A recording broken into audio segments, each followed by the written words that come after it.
I am so excited. Yay! Unboxing.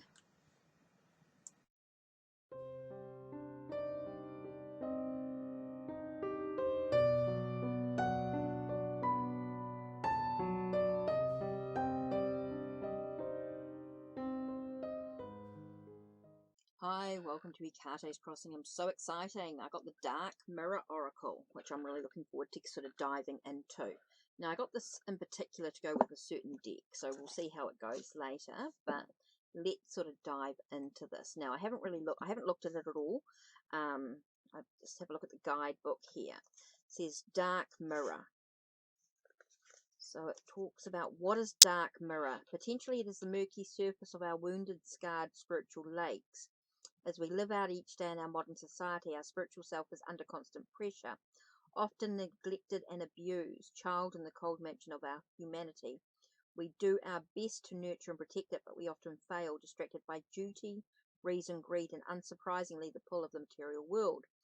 Or it could be the screen of a mobile phone, a laptop or pad, or even a larger silent TV screen.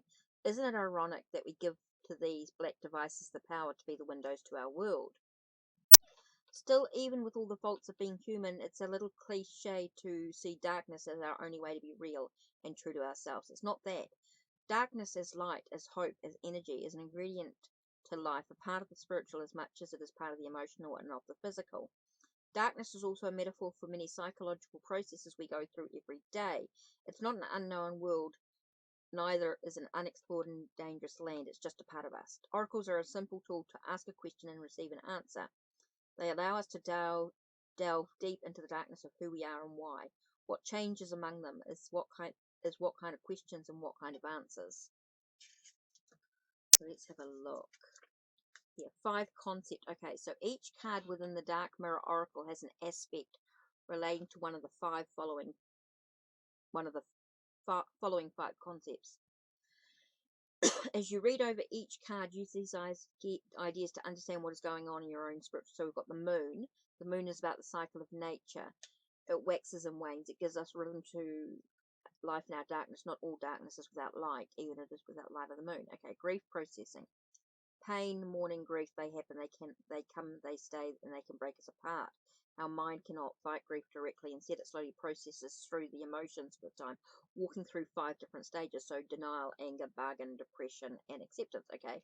Then we've got a visual seed, a description of the card as it looks like it could offer a meditation seed. So look at the card and let it speak to you. Then the sentence, reflecting upon the card meaning for a single sentence to think or meditate on. And going dark.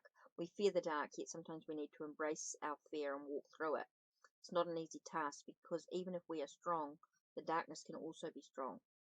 It is a part of us and strikes where we are weak. It is a necessary process sometimes. Stare into the darkness, walk into darkness, and let the darkness in. Look into a dark mirror. Okay, so this deck works in a specific way, which is what I wanted.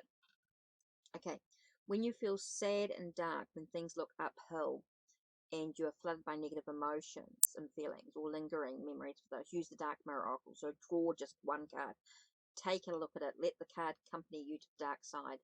Look into the card for the reflection of your shadow. Your shadow is all about those negative feelings and follow them. Then look away from the dark mirror and come back to the light. Take a deep breath. Do not think about it too much too soon, but think about it. Okay, and then more for an advanced way to read. Returning to the very first topic of this booklet, what kind of question would you ask a dark mirror?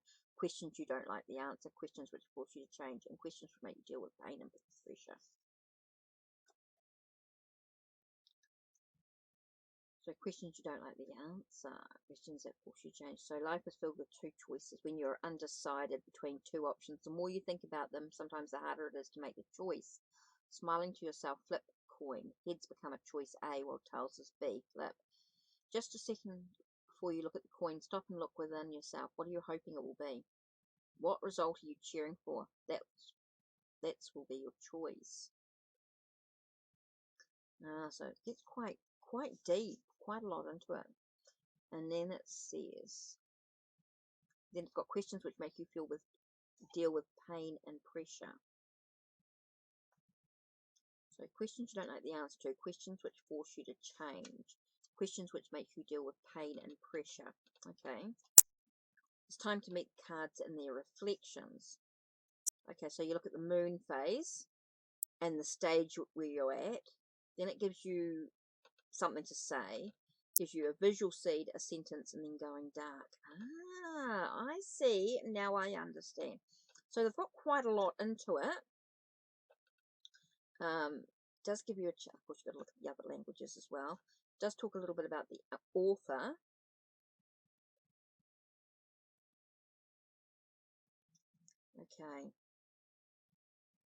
Okay, so it's quite interesting, really. Gives you quite a bit of information. The book does give you quite a bit of information and well worth the read. Okay, so let's have a look at the imagery, shall we? So just give me a minute here.